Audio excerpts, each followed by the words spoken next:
إننا الأبطال لا نحني الرؤوس، إننا للمجد أرخصنا النفوس. خالد في البر كان ليث حق، في البحار كان حوتا بربروسا. إننا الأبطال لا نحني الرؤوس، إننا للمجد أرخصنا النفوس. إننا الأبطال لا نحني الرؤوس، إننا للمجد أرخصنا النفوس. خالد في البر كان ليث حق، في البحار كان حوتا بربروسا.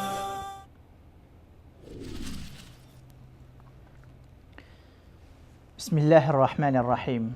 الحمد لله رب العالمين، والصلاة والسلام على رسوله الأمين محمد وعلى آله وصحبه أجمعین و من تبعهم بإحسان إلى يوم الدین. بینندگان عزیز و گرامی شبکه جهانی وصال حق، السلام علیکم و رحمت الله تعالی و برکاته. باز هم با قسمت دیگری از سلسله برنامه‌های قهرمانان خدمت شما عزیزان و سروران هستم. البته قهرمان این برنامه ما قتیبه ابن مسلم رحمه الله تعالی هست. اگر فراموش نکرده باشید ما در قسمت‌های گذشته برنامه قهرمانان در مورد یکی دیگری از قهرمانان تاریخ درخشان اسلام، طارق ابن زیاد صحبت کرده بودیم. یکی از القابی که بر طارق ابن زیاد داده شده است از سوی مورخین او را قتیبة المغرب، قتیبه مغرب زمین میگویند.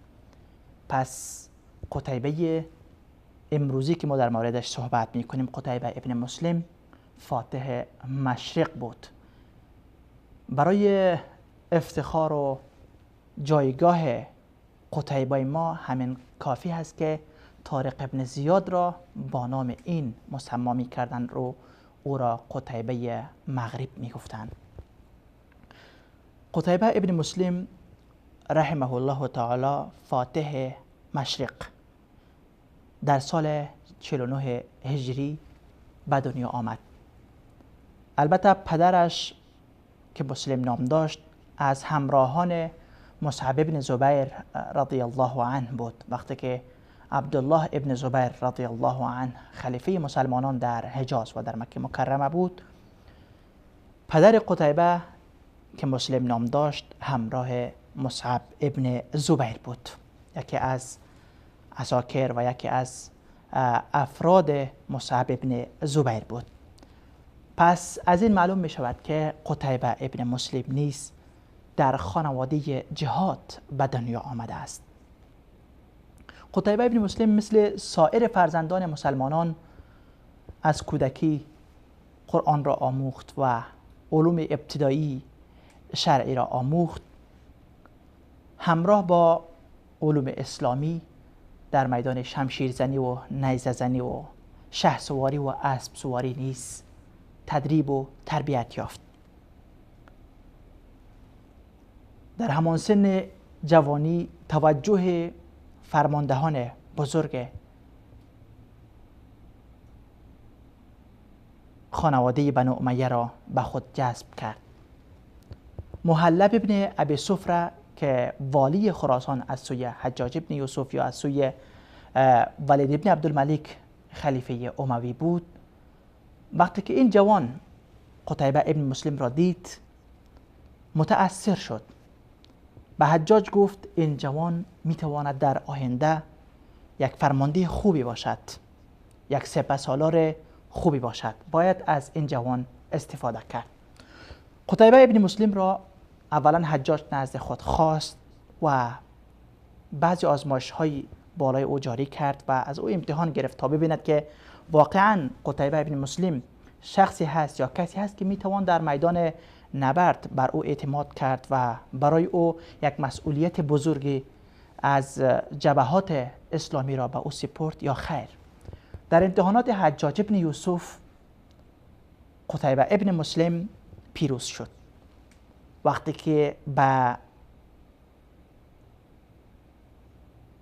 به صلاحیت‌های قیادی یک سپهسالار محلب ابن ابی صفره و حجاج ابن یوسف اتفاق نظر بکنند که واقعا این میتواند سپهسالار باشد و امیر جنگ باشد و لشکر مسلمانان را در جبهات فرماندهی بکند، یعنی او واقعا قابل تقدیر هست، او شخص با استعداد و لایقی هست، چون ما میشناسیم که حجاج ابن یوسف و محلب ابن ابی صفره با آنکه ظلم و جوری از آنها صورت گرفت، آنها ظلم و جوری در حق ملت ها کردند، اما بدون شک فرمانده جنگی بودند، آنها سپهسالار واقعی بودند. اینجا حجاج ابن یوسف بالای قتیبه ابن مسلم اعتماد کرد و او را به عنوان والی خراسان به جای محلب ابن ابی صفره که به سن بالایی رسیده بود، بزرگسال شده بود، به عوض محلب ابن ابی صفره قتیبه ابن مسلم را به عنوان والی خراسان فرستاد. همان گونه‌ای که موسی ابن نصیر وقتی که والی افریقا شده بود و به افریقا رفته بود، اوضاع افریقا خیلی خوب نبود. همین گونه وقتی که قتیبه ابن مسلم به عنوان والی خراسان به خراسان فرستاده شد، اوضاع خراسان نیز چندان خوب نبود، مستقر نبود، هر وقت شورش های رخ میداد. قهرمان ما قتیبه ابن مسلم برای خاموشسازی تمام آن فتنه های داخلی که در خراسان زمین رخ میداد موفق شد آنها را خاموش بسازد. بعد از مستقر شدن اوضاع خراسان، قتیبه ابن مسلم خواست فتوحات اسلامی را در شرق جهان اسلام در کشورهای شرقی گسترش دهد. پس فتوحات خود را در مشرق زمین آغاز کرد و شهرهای مشرق یک بعد دیگری به قلمرو اسلام داخل می شدند. از جمله شهرهایی که تحت قیادت قتیبه ابن مسلم به قلمرو اسلام داخل شد مثل مدائن، خوارزم، سجستان، بلخ، بخارا، سمرقند، این سرزمین هایی بود که قتیبه ابن مسلم هر یک اینها را یک بعد دیگری فتح کرده می رفت. وقتی که ما از سرزمین بخارا محمد ابن اسماعیل امیر المؤمنین فی الحدیث شخصیت هایی داریم که بعداً از آن سرزمین بروز کردن، ما نمی توانیم احسان و منت را که قتیبه ابن مسلم بر بالای آن ملت ها و بر بالای امت اسلامی گذاشت که این سرزمین ها را به قلمرو اسلام داخل کرد و ملت آنها را به اسلام مشرف ساخت، بعداً از این ملت ها فرزندان مثل محمد ابن اسماعیل و غیره برآمدند که برای اسلام خدمات شایان شأنی کردند. البته وقتی که به سمرقند رسید و سمرقند را محاصره کرد، مردم سمرقند صلح کردند و به قتیبه ابن مسلم تسلیم شدند بدون جنگ. البته اینها تابع قتیبه ابن مسلم شدند و بعضی شهرها در مقابل قتیبه ابن مسلم جنگ کردند اما شکست خوردند. فتوحات قتیبه ابن مسلم وقتی که در آخرین شهر بخارا به نام بیکند رسید، مردم بیکند علیه قتیبه ابن مسلم قیام کردند. در یک منطقه او را محاصره کردند، قتیبه ابن مسلم را با تمام لشکرش محاصره کردند. اینجا قتیبه ابن مسلم به جای اینکه تسلیم میشد، نخیر، در میان افرادش یک تقریر مختصر ارائه کرد که ما به خاطر اعلای کلمت الله، به خاطر نشر دین اسلام به این سرزمین ها آمدیم و جهاد میکنیم برای خدا. حالا که در این مشکل افتادیم نباید شکست پذیر باشیم، باید از خود مردانگی و شجاعت نشان بدیم. از ما یا پیروزی هست، یا فتح و پیروزی نصیب ما میگردد و یا هم شهید میشویم که شهادت آرزوی هر یک از ما و شما هست. همین بود که لشکر قتیبه ابن مسلم با شمول خودش با مردانگی رزمیدن و این محاصره را نه تنها شکستند بلکه دشمن را نیز شکست دادند و بیکند نیز فتح شد. تنها به اینجا اکتفا نکرد، قتیبه ابن مسلم متوجه چین شد. امروز کشوری را که ما به نام چین میشناسیم متوجه این کشور شد. تا دروازه کاشغر قتیبه ابن مسلم فتح کرده رفت. امروز ترکستان شرقی که یکی از ایالات چین هست، مسلمان نشین هست، در زمان همین قتیبه ابن مسلم فتح شد و فتوحات اسلامی تا جایی که در زمان قتیبه ابن مسلم در شرق جهان رسید از آن به بعد پیش نرفت. وقتی که به دروازه کاشغر رسید، شاه چین دید که لشکر اسلام تا آنجا رسیده است. از قتیبه ابن مسلم خواست که یک وفد روان بکن ما بشینیم مذاکرات بکنیم، با ایشان صحبت بکنیم. قتیبه ابن مسلم از میان لشکریان خیش 10 شخص هوشیار، بیدار و سیاستمدار را به سرکردگی هویره کلابی نزد شاه چین فرستاد. این وفد 10 نفری قتیبه ابن مسلم وقتی که روز اول بالای شاه چین وارد می شدن و بر مجلس او حاضر می شدن، لباس های سفید بر تن کردن، عطر استعمال کردن و خیلی منظم رفتن در مجلس شاه چین حاضر شدن. اما بدون اینکه هیچ گفتگوی صورت بگیرد مجلس به پایان رسید و اینها برگشتند. وقتی که اینها برگشتند شاه چین از اطرافیان خود پرسید چگونه یافتید این قوم را؟ آنها گفتند اینها شبیه زنهاست، به زنها میمانه اینها. روز دوم شاه چین این وفد لشکر قتیبه را باز دعوت کرد به مجلس خود. این بار اینها لباسهای زیباتری با نقش و نگاری و با عمامه های ابریشمی و همچنان با چادرهای خطدار وارد مجلس شاه چین شدند. امروز هم مجلس بدونی که هیچ صحبت شود تمام شد و اینها برگشتند. شاه چین از اطرافیان خود پرسان کرد که امروز چگونه یافتید این قوم را؟ گفتن امروز شبیه مردان بودن، امروز مرد معلوم می شدن. دیروز به حالاتی که آمده بودن مثل زنها بودن، اما امروز مثل مردها معلوم می شدن. روز سوم باز هم شاه چین این وفد را به مجلس خود دعوت می کند.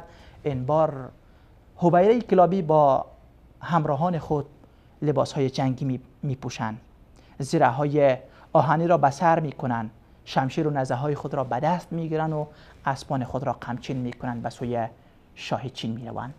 وقتی که از دور شاه چین متوجه می شود که این بار و این وفد مسلمان ها با لباس های جنگی وارد شده است، این بار از اطرافیان خود پرسان می کند که امروز این قوم را چگونه یافتید؟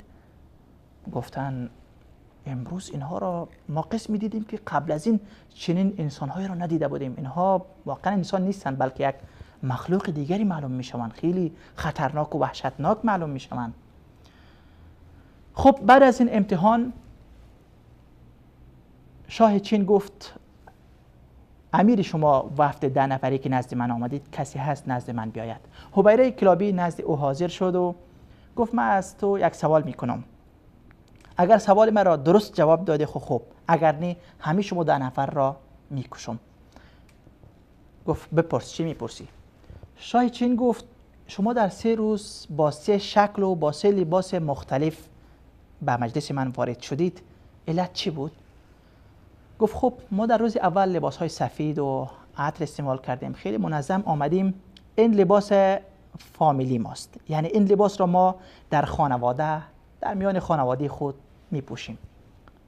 اما روز دوم که ما لباس های نقش و نگاردار و با عمامه بر سر آمدیم، او لباس هایی است که ما او را وقتی که نزد امیر خود حاضر میشیم او را می پوشیم.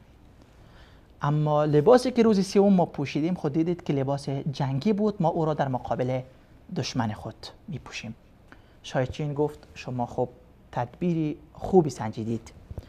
گفت حالا شما چی میخواهید از ما؟ شما دیدید که قوت ما چینی ها را دیدید، نفوس ما، لشکر ما را دیدید که ما چقدر توانمند هستیم. حالا شما با این تعداد کمی که آمدید چی میخواهید؟ اگر من بخواهم شما را مثل یک تخم هر جای بخواهم پرتاب میکنم، مثل یک تخم مرغ هستید به نظر من. اگر بخواهم همه شما را اینجا از بین میبرم. شما چی میخواهید که اینجا آمدید؟ اینجا هویره با متانت گفت از قلت ما حرف نزن، این مقدمی ما هست، این بدایت لشکر، آغاز لشکر ما به دروازه تو رسیده و من نزد تو هستم، اما پایان لشکر ما، آخر لشکر ما از منابت زیتون، یعنی از جایی که در آنجا زیتون میروید در آنجا هست. یعنی اشاره میکرد به دمشق، میگفت اول ما نزد تو رسیده و آخر ما در دمشق تا حال حرکت نکرده، یعنی لشکر ما کم نیست، ما را کم نشمار. اما این که ما را از قتل میترسانی و با مرگ با قتل تهدید میکنی، پس بدان که ما قومی هستیم که از مرگ نمیترسیم، قسمی که شما از مرگ میترسید. ما قومی هستیم که به مرگ ایمان داریم که الله متعال برای هر مخلوق زنده یک روز مقرر کرده، در آن روز میمیرد و از آن روز اصلا هیچ پس و پیش و تقدیم و تأخیری هم نمی شود. اگر ما در این راه، در مسیر جهاد، در راه الله کشته شویم، خب این آرزوی هر یک از لشکریان ما هست. پس ما قومی نیستیم که تو ما را از مرگ بترسانی یا با قتل تهدید کنی. اینجا شاه چین کمی متوجه شد، خواست کمی حرف خود را بگیرد یا به نوعی ترمیم کند. گفت خب شما که حالا آمدید از ما چی میخواهید؟ این امیر شما قتیبه ابن مسلم، قهرمان امروزی ما، این قتیبه ابن مسلم چی میخواهد که شما را گرفته به اینجا آورده است؟ حبیره کلابی گفت امیر ما قسم خورده است تا زمانی که زمین شما را زیر پا نکند و تا زمانی که حکومت و حکومتداری شما را از بین نبرد و تا زمانی که از اینجا جزیه نگیرد بر نمیگردد. به این سه چیز قسم خورده است.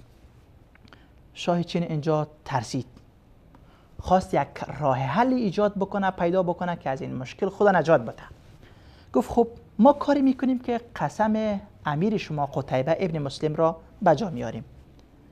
ما کم خاک از زمین خود میگیریم، توسط شما نزد امیرتان میفرستیم، امیر شما پای خود را بالای این خاک زمین ما بگذارد، اینجا یک بخشی از قسمش ادا می شود، انجام می شود که زمین ما را پامال کرده است و خاک زمین ما را زیر پای خود کرده است. قسم دومش این که ملک و پادشاهی ما را ختم میکنه. اینجا ختم را به معنای مهر گرفت. گفت ما چند تن از شاهزاده ها را میفرستیم نزد امیرتان بر آنها مهر کند و قسم سومش که بدون جزیه از اینجا بر نمیگرده، هر قدر مالی که میخواهید ما براتان میدهیم، بله از خدا ما را رها کنید. خب به هر صورت این حبیره کلابی این پیشنهادات را قبول میکنه و خاک از آن زمین را گرفته با چند شاهزاده و با اموال زیاد نزد قتیبه ابن مسلم میگردد و قتیبه ابن مسلم نیز با همین قدر اکتفا میکند و از آنجا با جزیه بر شاه چین جزیه تعیین میکند و با گرفتن این جزیه از آنجا برمیگردد. این قهرمان این برنامه ماست که سرزمین چین را که امروز هم تمامی دنیای اقتصادی نام از چین میزنیم، این چین و حاکمان این چین در آن روز پیش روی قهرمان ما ذلیل و خوار شده جزیه دادن را قبول کرده بودند. تنها چین نی، قتیبه ابن مسلم با یک ملیت دیگر نیز روابط او گره خورده است. او ملت ترک است یا اتراک. اتراک با تمام قبایلشان برابر است که ترک باشد یا ترکمن باشد یا ازبک باشد یا مغول باشد یا قرغیز باشد و غیره اقوام و قبایل مختلفی که در داخل ترک هست و ترک گفته می شوند. بالای ملیت ترک احسان قتیبه ابن مسلم این است که آنها را به اسلام مشرف کرد و کشورها و مناطق آنها را به سرزمین و قلمرو اسلام داخل کرد. همان گونه‌ای که ما می‌دانیم که ملت فارس و ترک در سرزمین خراسان این دو ملیت وجود داشتند، این دو قوم وجود داشتند. البته فارسی ها در زمان خلافت راشده در عهد عمر ابن خطاب رضی الله عنه سرزمین هایشان به قلمرو اسلامی داخل شده بود و تعداد زیادی از آنها مسلمان شده بودند و اسلام را پذیرفته بودند. اما ترک ها توسط این قهرمان ما قتیبه ابن مسلم به دین اسلام مشرف شدند و سرزمین های اینها که امروز در ماوراء النهر یا کشورهایی که تحت استعمار شوروی بودند مثل ترکمنستان، ازبکستان، قزاقستان، تاجیکستان و غیره، تمامی این سرزمین ها تا حدود چین، البته تا ترکستان شرقی چین، تمامی این مناطق را قهرمان امروزی ما قتیبه ابن مسلم فتح کرده بود. در آخر هم بعد از این همه فتوحات بزرگ، روز بعدی که بالای قهرمانان گذشته ما آمد، در آخر متاسفانه بالای قتیبه ابن مسلم نیز آمد. او چنین بود که ولید ابن عبدالملک خلیفه مسلمانان وفات شد. سلیمان ابن عبدالملک به عنوان خلیفه جانشین تعیین شد. بدون شک همانند قهرمان مثل قتیبه ابن مسلم یا موسی ابن نصیر و غیره، رقابت ها و همچشمی های در داخل وجود داشت. بعضی ها با اینها حسد میکردن، چشمی پیروزی اینها را چشمی دیدن نداشتند. خب دشمن ها از هر سو چشم دوخته بودند، بالاخره سعی کردند که این قهرمان ما را نیز به زمین بزنن و بالاخره در این کارشان موفق شدند. تعداد بعضی روایت ها، بعضی مورخین میگویند که قتیبه ابن مسلم وقتی که سلیمان ابن عبدالملک خلیفه مسلمانان شد، یزید ابن محلب را به عنوان والی خراسان به جای قتیبه ابن مسلم تعیین کرد و قتیبه ابن مسلم علیه سلیمان خروج کرد و بغاوت کرد و سپس در جنگ کشته شد. اما بعضی ها این را تایید نمی کنند، میگویند که نخیر، او خروج نکرده بود، اما فریب یک چال را خورده بود که به یک چال سیاسی او را واقع کردن و سپس او را از بین بردن. متاسفانه نهایت این قهرمان ما نهایت خوبی نبود و همانگونه که باید برخورد میشد، پاداش داده میشد، این فاتح مشرق اسلامی را متاسفانه چنان نشد. خب یک روز اجل هم آمد، تحت یک سازش یا به هر صورتی که بود، قتیبه ابن مسلم در سال 96 هجری در زمان خلافت سلیمان ابن عبدالملک کشته شد. خداوند روحش را شاد بگرداند. انا لله و انا الیه راجعون. تا قسمت بعد، تا قهرمانی بعد، الله یارا مددگارتان. و السلام علیکم و رحمت الله و برکاته. إننا الأبطال لا نحني الرؤوس، إننا للمجد أرخصنا النفوس. خالد في البر كان ليث حق، في البحار كان حوتا بربروسا. إننا الأبطال لا نحني الرؤوس، إننا للمجد أرخصنا النفوس. خالد في البر كان ليث حق، في البحار كان حوتا بربروسا. اذكر الصديق فخرا وابن عفان، الب أرسلان والفاتيح عثمان، وابنتا شفين والغازي سليمان. اسأل الرومان عنهم والمجوسا. إننا الأبطال، إننا الأبطال، إننا الأبطال لا نحمي الرؤوس، نحمي الرؤوس.